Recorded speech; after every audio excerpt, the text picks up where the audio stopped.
He didn't live a complex life, it was a simple life. And I understand why he accepted Ahmadiyyat. What he did do was give a kind word, a good piece of advice, and pray for us. He was not a man of this world. He was totally cut off from this world.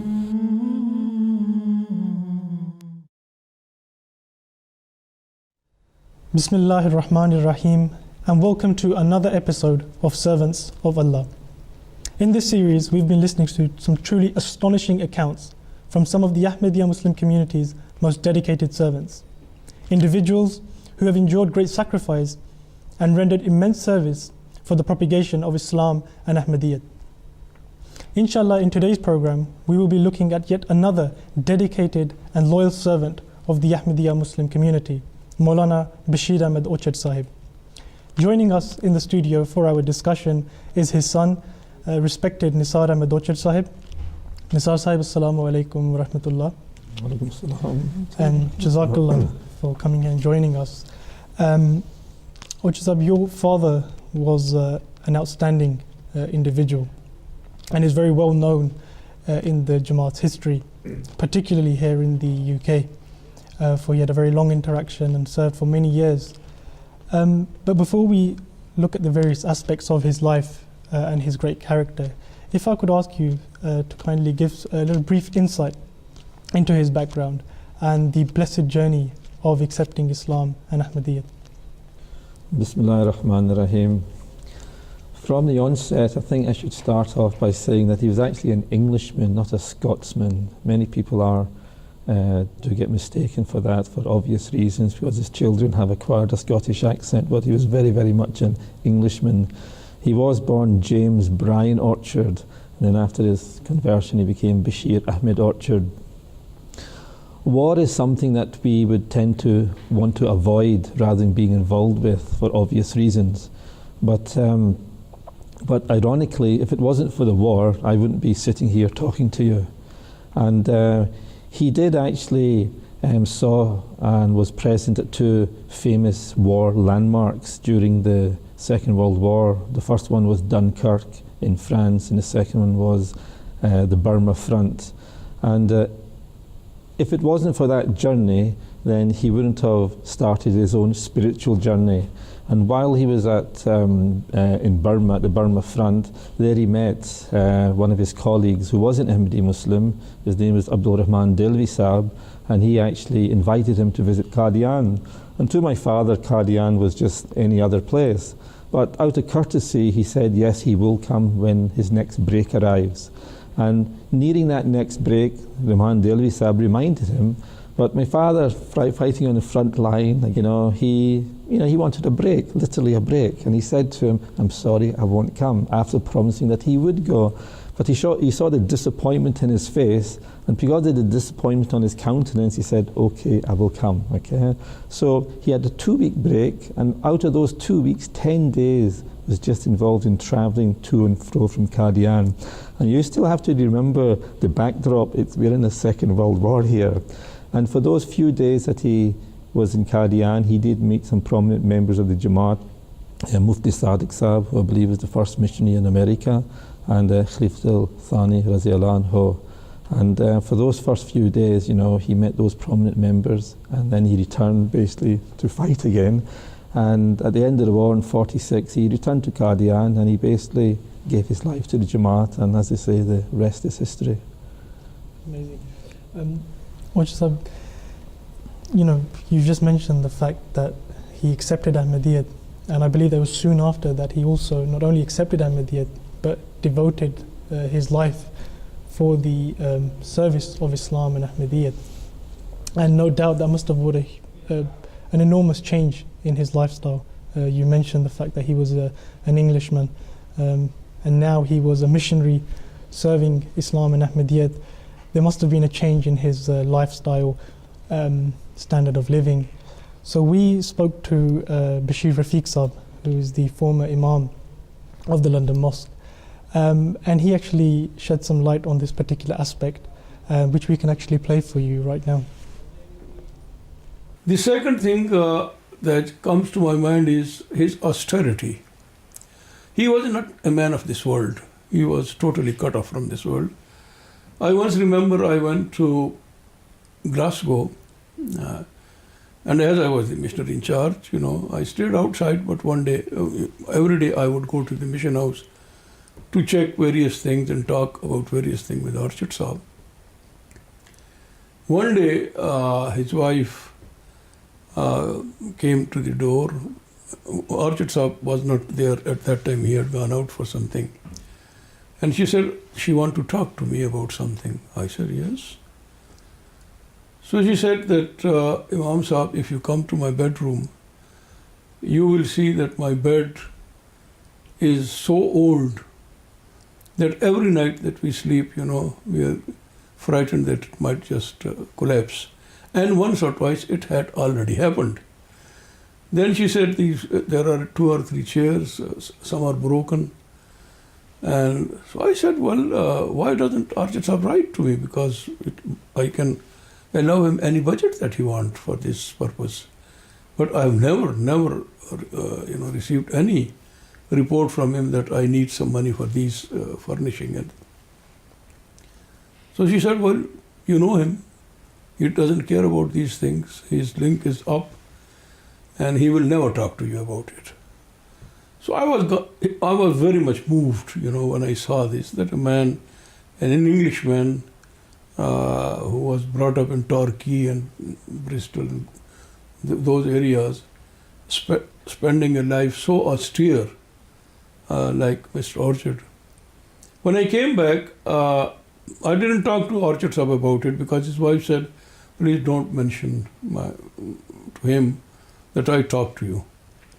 So when I came back, I wrote a check. I got Majlis Amla's approval, and I don't know how much it was, but I wrote a check and sent it to him. And I said, this is nothing to do with your budget that we give you. This is only for the furnishing of your house. You must have new beds, new chairs. By the grace of God, we have money, so there is no problem. Mr. Orchard called me, he phoned me, and he said, I wouldn't like to accept this. I'm all right, I'm happy. So why should I go and buy new things? Now, I couldn't tell him, that I had a discussion with his wife about it. So I said to him, look here, these are my orders. I'm missionary in charge. You have to obey. So you go and buy these things and make your life easier for your wife and your children. It's not only you. And number 2, I said, Mr. Orchard, we are not now, by the grace of God, we have our own income. Own income means chanda and everything, and we have much. So he accepted this money with a lot of reluctance. This shows, that a man like Mr. Orchard, who was in the British Army, a lieutenant, now, sort of leading a life of poverty and austerity. I must say, I do ask myself, why he did choose this life of austerity as well, because he did come from a middle-class, well-to-do family. And as I said earlier, at the age of 26, in 1946, at the end of the Second War, he returned to Qadian and basically gave his life, okay? And also what's more amazing about it is that he never actually spent 7 years at Jamia. Seemingly he was fast-tracked. He wanted to get onto the field. He wanted to do field work immediately. And that's what he immediately took up. He was going door to door, knocking, doing his tabligh and preaching. But probably what also amazes me as well, in that not only did he do preaching, but he had to look after his own flock as well. And predominantly our members are of Pakistani subcontinent origin. And he was an Englishman who had to look after them. So he had to probably still overcome language barriers and cultural barriers, but nevertheless, for 50 plus years that he devoted his life, he steadfastly, kept on track in order to fulfill his mission, the mission why he accepted Ahmadiyyat. And that was to transfer the goodness that he saw in the face of Khalif al-Thani Raziyallahu anhu when he met him in Qadian for the first time, onto the people of the Jamaat, in order to continue that stream of piety and nekiness. Which is it's rather difficult to do justice to someone's whole life in just one single program. It's very difficult to encapsulate all aspects of his character. But I would like to ask you, Orchard Sahib was a man of many great qualities. But what were some of those qualities that you would like to mention, that the more notable ones that he had, and how they manifested in his life? Well, I'm going to mention a few random ones, okay, because there's so many, okay. But I recall that when Hazrat Aisha, may Allah be pleased with her, when she was asked to describe the Holy Prophet Muhammad, peace and blessings of Allah be upon him, she replied, one should go and read the Quran, and then you will know the Prophet's life. In a way, I say that if you read his book that he wrote, Life Supreme, or Azim Zindagi, then you will know the qualities of Bashir Ahmed Orchard. His main goal was the acquisition of virtue, and such virtues like politeness, caring, courteousness, meekness and so forth, all good qualities, okay? I mean, these qualities to him were like low-hanging fruit from a tree ready to be plucked, they were free in life, they were there, he took advantage of it in order for one main goal, and that was to become a better, righteous person. So as I said, there's so many qualities, but those qualities can be summed up in his book. And also that particular book, I believe to this day, even though he never told me, but I honestly think it was a summary of his own favourite book. And his favourite book was the Philosophy of the Teachings of Islam, which he read more than 50 times. And I believe his Life Supreme is a summary of that. It's written in lay terms in which anyone and everyone can understand and relate to very easily. You mentioned the fact that there's a number of qualities that he possessed. We had the opportunity to speak to various members of your family and friends who had a strong relationship with your father. We spoke to your older brother, and we posed the same question to him regarding the qualities of your father, and he mentioned something very interesting that we'll play for you here. When he first became an Ahmadi, and then very soon he decided to dedicate his life, and the Imam of London sent a letter to Khalif Sultani to that this is what my father wanted to do, and should we accept? And Hazur sent a letter back saying, well, accept his waqf, but give him slightly more allowance than the normal missionaries and waqf, because he's from UK and their life standard of living is slightly higher. But then my father found that out, and he wrote back saying, no, I want the same amount of allowance that everybody else gets. So it started right from the beginning. Apart from simpleness, which was probably his best quality, he also had the quality of punctuality, which he had since he was very young because of the environment he was brought up in, very strict English upbringing. Plus his army upbringing as well, it really made him strict when it came to punctuality. So there was a story that Ibrahim Ibn Sa'id was telling me, who's the Amir Island, Murabi in Charge Island, and he told me that, I've heard this story quite a few times, that my grandfather once attended an event, maybe Hazrat Masih Maud Islam or Hazrat Muslim Maud Talanho, and he had a speech to say. So he was there on time, of course, as always, but there was no one in the hall. But even though there was no one there, he started his speech on time, and people were arriving late, obviously, and they were probably wondering what's happening here. There's no one sitting down, but he's saying his speech. But then I asked Ibrahim ibn Sa'id, what did he tell you about this? Like, what was the full story? And Ibrahim ibn Sa'id said that my grandfather told him that even though there was no one there, he could still see the angel sitting there listening to him. So I think punctuality is definitely something that we must all have. It's a very important thing in life. Well, I have a couple of my own stories about punctuality and equality. It may not sound actually equal when I do tell you the story, but in terms of punctuality, it's a very, very similar story to what my nephew had just said there. And this time it was in Glasgow. A very, very similar thing happened, which just showed how consistent he was. And again, there was a meeting, maybe some general meeting at 8 o'clock in the evening in Glasgow. No one came on time anyway.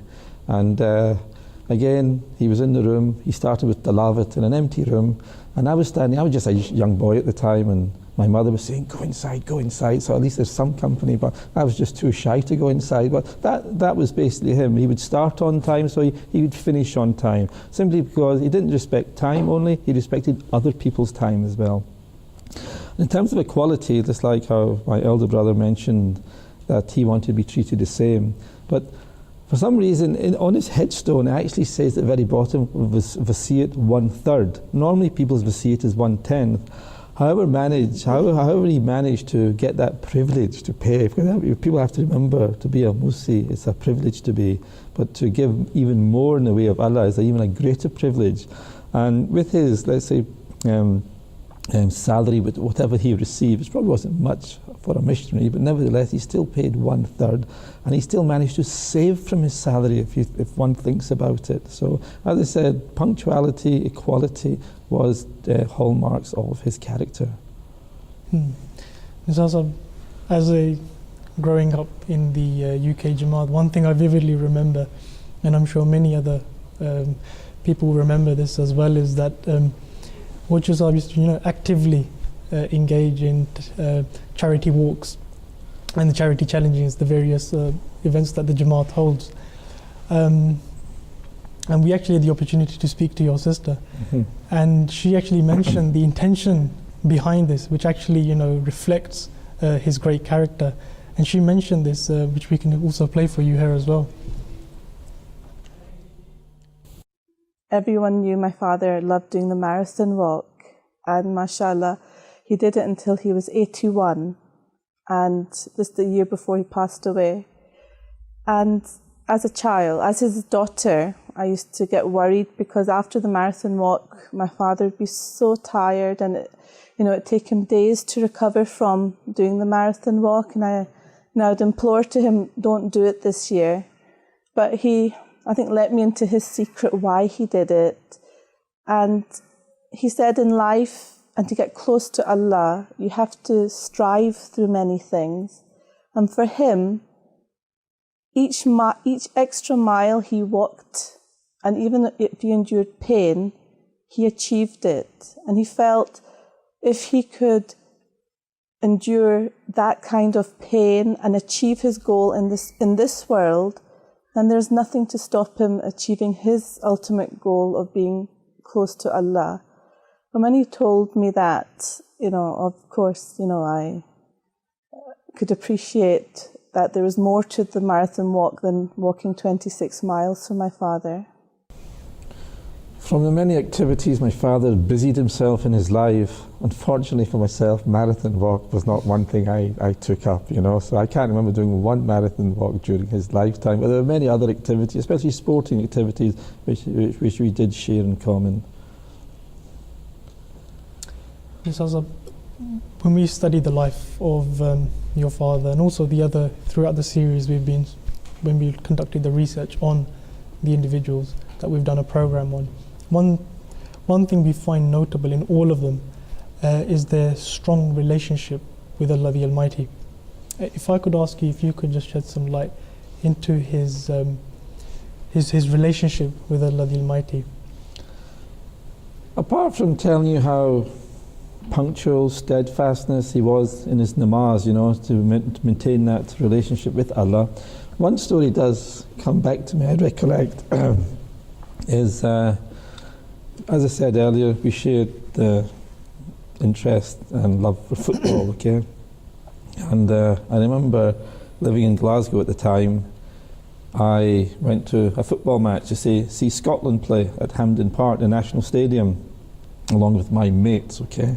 I was just a young teenager at the time. My father also went along. He went himself, okay? But I'm not too sure whether I should admit to this. It's not very becoming of a Tarbiyat secretary, but anyway, I'm ready to take whatever consequences come my way. Obviously, me and my friends tried to get into the stadium without paying for it, okay? Normally, you've got to pay for it. I like to think I've learned my lesson. I should really qualify by saying that. But it took me up to about 45 minutes, half time, to actually get into the stadium, okay, without paying for it. I should shamefully say, okay, now. But my father, when I met him that same evening, I asked him, did you get in? Because it was so busy in that game, okay? The queues were so long. And he told me that he was approached by a police officer, because he was struggling as well, and he was approached by a police officer. And seemingly he recognised my father, and he said, good evening, Mr. Orchard. And my father never recognised him because he was in his uniform. He took off his cap and he said, oh, I remember you from yesterday. He actually met him in an interfaith meeting, okay? And he said to Mr. Orchard, please come my way. So literally he opened up the gates to the National Stadium and said, please. So seemingly someone was looking out for my father, okay? Because he had this kind of obviously special relationship, with Allah, whereas his rogue son, okay? As I said, I have learnt my lesson, I should say now, okay? Also, which is one of the way Allah the Almighty expresses His love for His humble servants is that He speaks to them through dreams and visions. And in fact, interestingly, your father had a book. Though he was a private man, he wouldn't announce these dreams and visions, but he would also write them. So we had the opportunity to speak to your brother, and he shared with us some of those recollections, which we can actually show for you here now. So, like for example, in 1946 in Qadian, he says, probably early 1946, I accepted Ahmadiyyat in 1945. Not so long after, I had a dream in which I saw myself meeting Hazrat Khalifatul Masih II radiallahu anhu in Masjid Mubarak, Qadian. Standing before me, he said, in order to live a successful life, you must not let sorrows affect you. And then he raised his right hand in which he held a walking stick and said that as he was about to descend some steps to leave the mosque, he repeated, and there is no doubt about it. So like, for example, that was a dream right at the beginning when he accepted Ahmadiyyat. Another dream, for example, I'll relate, is I met the promised Messiah alayhi salam. He asked me something about the condition of my faith. I replied that either before or when in Glasgow my faith was good, but afterward it had become much stronger. This I said with powerful emphasis, with a clenched hand. The promised Messiah, peace be upon him, was very pleased. He embraced me and kissed me.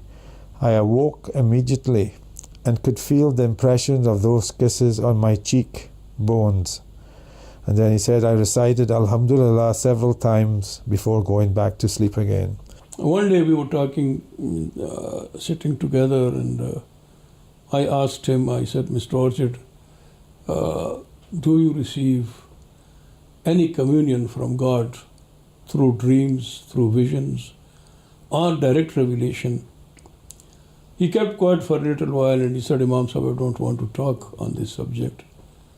But when I insisted, I said, well, why not? After all, I will gain something from it. So he said, yes, by the grace of God, I have seen many dreams, many visions, many revelations I have received that became fulfilled, every one of them. And he related a few to me, which I don't remember. One I remember, he said that in one dream, I saw that Hazrat Khalifatul Masih II radiallahu ta'ala anhu brought a cup of milk for me, and there was some pieces of bread in it. And he put this milk cup near my lips and said, Mr. Orchard, please go ahead and have it. And then he said that when I finished the drinking this milk, Huzur took the cup away and with a loud voice said, God bless you. So this was one of, there were others also, but I have now forgotten. So which shows, that he was not a missionary in the ordinary sense of the word, just walking and talking about Ahmadiyyat, but he had his connection up there with God, and I don't think there are many missionaries who have attained that position. I actually never knew that dream book existed after he had passed away. And as you could hear from the clips, he actually wanted to keep it personal. He didn't really want to share it, okay, because he wanted to maintain that special bond with Allah. But nevertheless, it's really heartening to hear such stories. And actually, it was quite a worrying incident at one stage. That actual book went missing, yeah, because it was actually in my possession to begin with, and I got really worried because it's like gold dust, basically, okay? And my brother never knew where it was. No one knew where it was. And my nephew, he wanted to have a loan of it to read it himself. I said, I'm sorry, I don't know where it is. But alhamdulillah, all of a sudden, it did reappear, okay? And it's in the safe hands of my elder brother now, so it's good to know. Nisar Sahib, you know, though the purpose of the program is to primarily focus on your father's life and the various aspects of it, but one very important factor that we cannot ignore is the tremendous role of your mother, the wife of Maulana Bashir Ahmad Orchard Sahib, especially the fact, you know, sacrifices, considering he was a missionary. We've heard about his, you know, living a life of austerity, and also he served in far-off lands. So before I ask you, you know, the pivotal role that she played and the qualities that she had, we had the opportunity to speak to one of your sisters who mentioned regarding your mother. That we can play for you now. The second Khalifa, Hazrat Muslim Maud, may Allah be pleased with him, arranged my mother to marry my father, and they got married in Rabwa, Pakistan. After a few months, my father was posted to Trinidad in Caribbean in the Central America. For my mother, this was a new experience in different ways.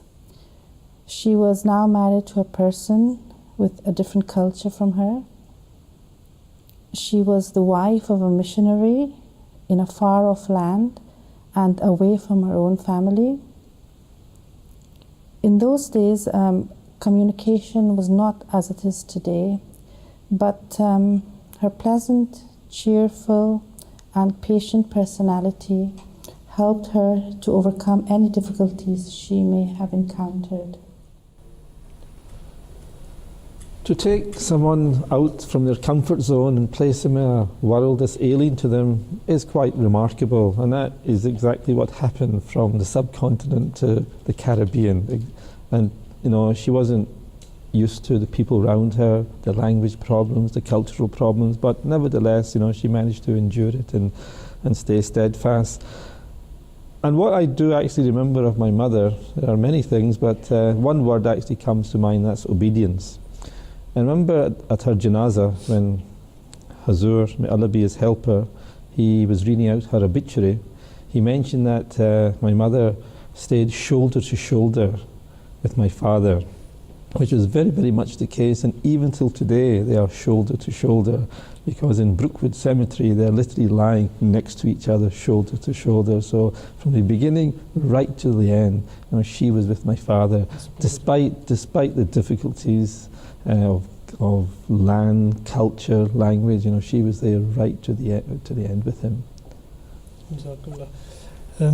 Nisar Sahib, moving on, we've mentioned the fact that your father, Bashir Ahmad Orchard Sahib, was a missionary of the Ahmadiyya community and a very successful one.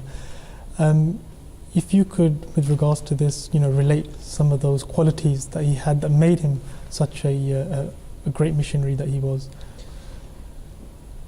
I don't know how we measure success here. You mentioned success here because to me, I'm not saying he didn't, but to me, I can't remember him converting anyone, you see, okay? But maybe he did, as I said, but I can't remember him converting anyone. But I think the success is actually shown in his legacy, because from a 3-bedroom flat in the late 60s, going up till the 80s, that was known as the Mission House and our house, okay? To now we have Betul Rahman, and we have a very, very large Jamaat within Glasgow, within Scotland. When I say Scotland, he wasn't just confined to Glasgow. He had to travel to Dundee, to Aberdeen, to Edinburgh on a number of occasions just to meet his flock, to meet his individual members' flock that was scattered throughout Scotland. But as I said, it is truly his legacy, that probably lives on. And when I did go to Betul Rahman recently, there are photographs along with other Murabbiyans like Imam Bajwa Sahib and so forth. You will see him next to. As I said, it's a series, it's a legacy, and that will continue because of their commitment for the Jamaats. It's been interesting you mentioned that you're not aware of whether he actually did any bads or converted anyone to Ahmadiyyat. Whilst researching for this program, as I said, we had the opportunity to speak to various members of your family and friends. Bashir Rafiq Sahib, who had a very, a long interaction with your father. Interestingly, he actually mentioned that he did convert people into the fold of Ahmadiyyat, and in fact, he mentions a very interesting incident that I'd like to play for you. I remember one thing. Once, it was the month of October, when I wrote to him as Imam and Missionary in charge that there were no bats from Glasgow in the whole year, and he should do something about it. So after about a month, he wrote back to me, and he said, Imam Sahib,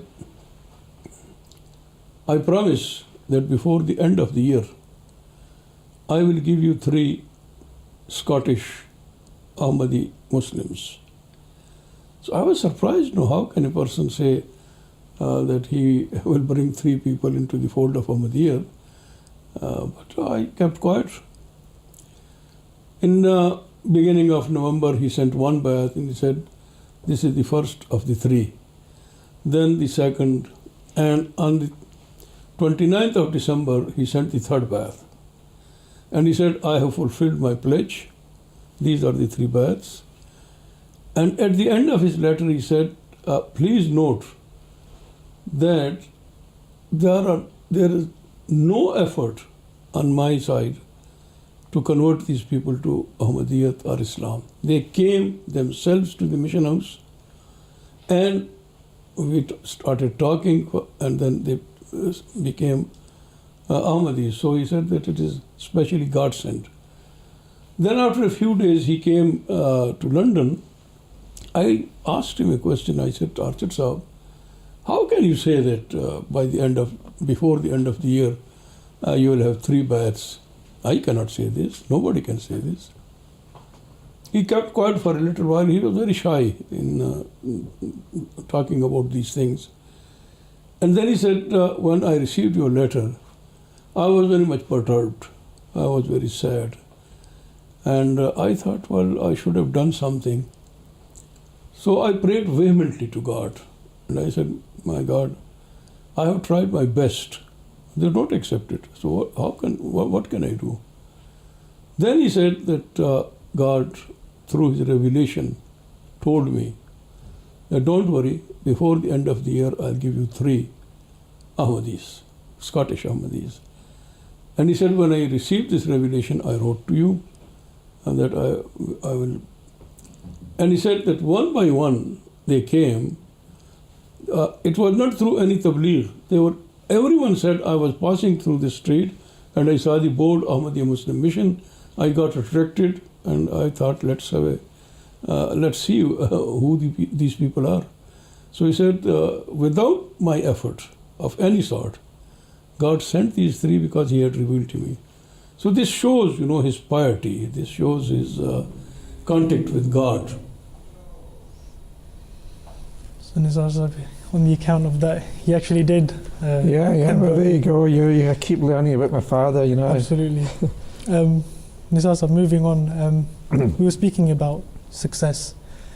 But one thing that I've learned, while sitting here and interviewing various guests, is that this success, is all down to their long prayers, strong relationship with Allah the Almighty, hard work, and the attachment to Khilafat Ahmadiyya.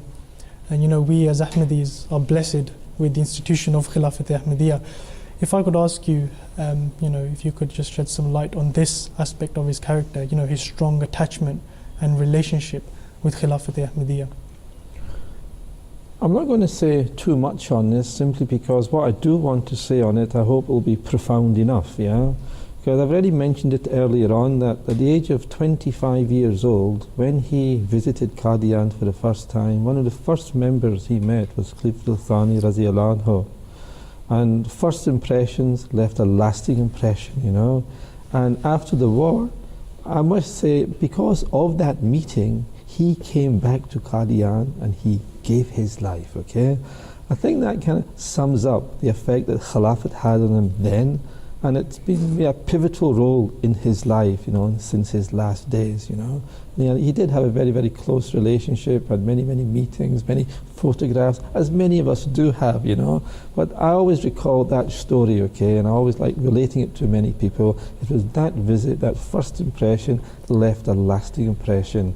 And that's basically why, again, we are here today, and that's why you're asking me such a question. Absolutely. Jazakallah, Nisar Sahib. Nisar Sahib, we're fast approaching towards the end of the program. But I would like to ask you, you know, as a son, you know, you had the opportunity to see your father very closely. If you could just, you know, share with us any, you know, precious memories that you have with him. No doubt all of them were precious, but any special memory that you have that is, you know, faith inspiring for the viewers at home. You know, probably like any other son, while our father was with us, we took him for granted, you see, yeah. And as I said, I shared many sporting interests with him, especially football. And he used to take me to all the big football matches, and we used to play football in the park as well. So as I said, that's one thing, you know, I have a very close attachment to. Again, my love for football today, you know, is because of him, you know. And it's a healthy thing as well, you know, playing sport is a healthy thing, so I acquired that from him. But I must say, after his passing away, you know, I value him even more now, because my current positions within the Jamaat as a Sadr and as Tarbiyat Secretary UK, I have to say, again, I'm going to admit to something as well, that he makes my life and my work and my tasks much easier, because a lot of material that I promote from a Tarbiyat point of view to members throughout the UK are actually based on his work. I do refer to his book Life Supreme a lot. To Guideposts is another book, and many, many other small articles he has written. So basically that's what I probably never remembered that during my lifetime, but now in hindsight's such a great thing, you know. I probably value my father even more now, and I took him for granted while he was alive. This probably, as I said, is a normal case with every father-son relationship, but as I said, you know, alhamdulillah, he actually makes my life much, much easier for me these days. Jazakallah. You know, your brothers and sisters, they had a number of interesting incidents to relate, but because of the constraint of time, we'll only suffice with one particular, you know, memory that your brother has of his father, which we can play. Once my father was given a gift, and this is a gift here.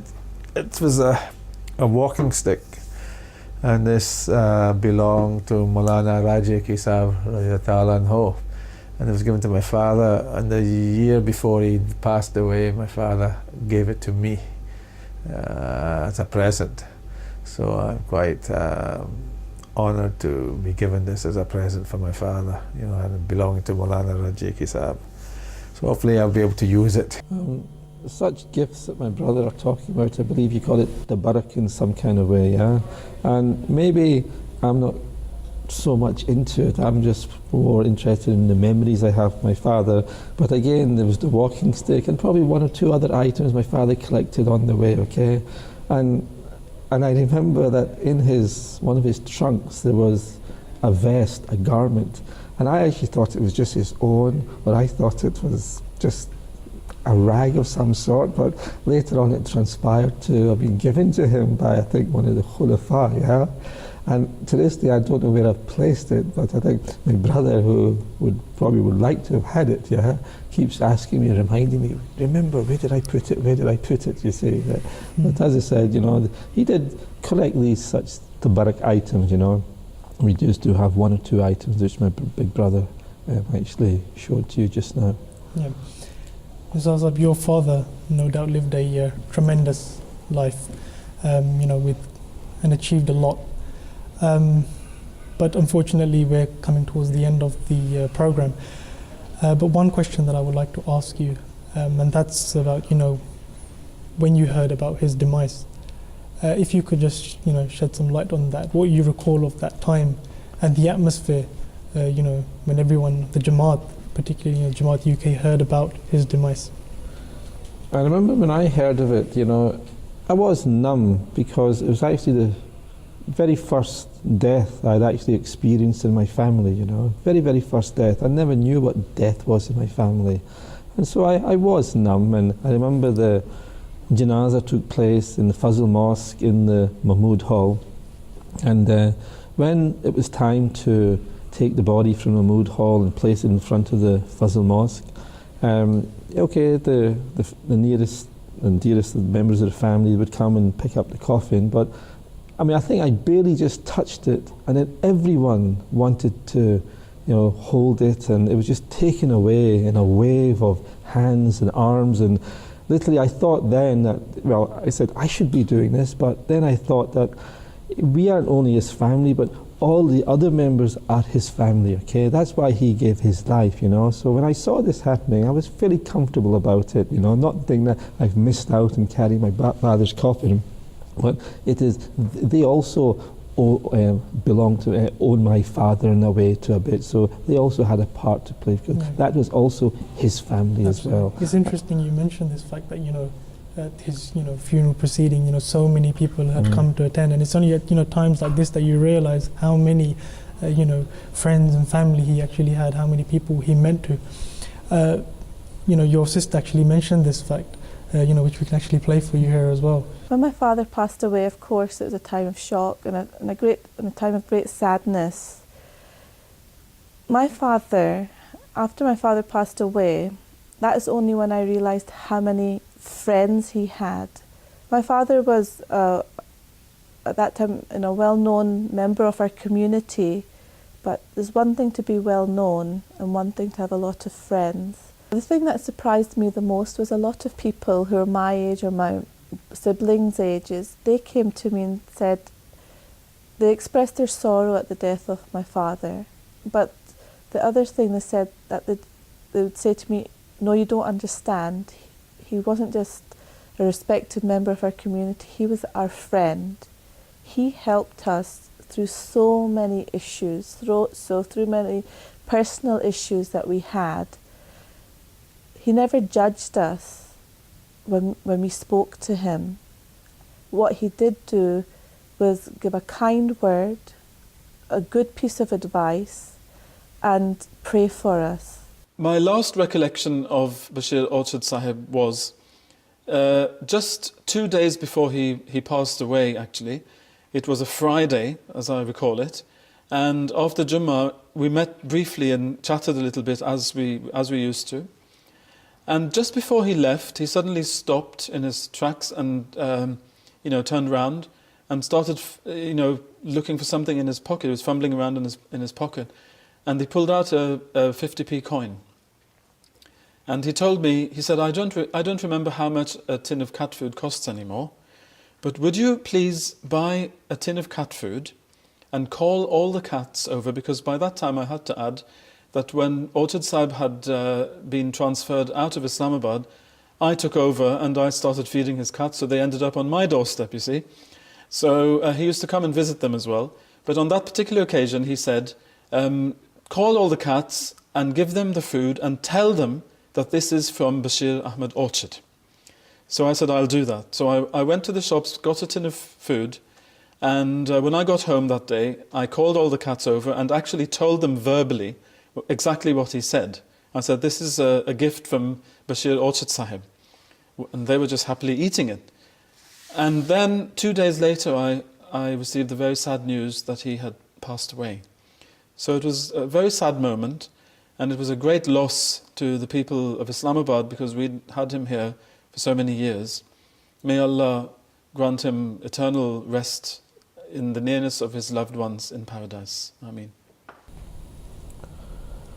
Usually, to sum up Bashir Ahmed Orchard, my father, you know, he didn't live a complex life. It was a simple life.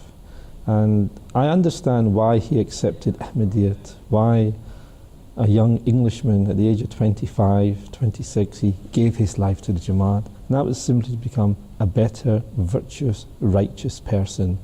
Only Allah will know whether he has actually attained that status.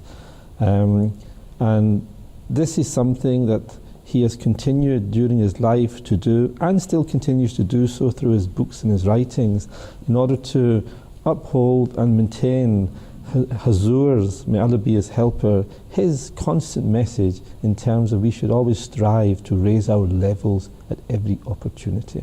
Absolutely. Jazakallah. Wajud Sahib, unfortunately that's all the time that we have in today's program. I would like to thank you, and also the members of your family and friends who related some, you know, interesting incidents and various aspects of his life that no doubt are a source of inspiration and motivation for all of us. But for Jazakallah, thank you very much for coming. Thank you for having me. Join us in the next program of Servants of Allah, when we will be looking at the life of another dedicated servant of Ahmadiyyat. Until then, Assalamu alaikum wa rahmatullahi wa barakatuh.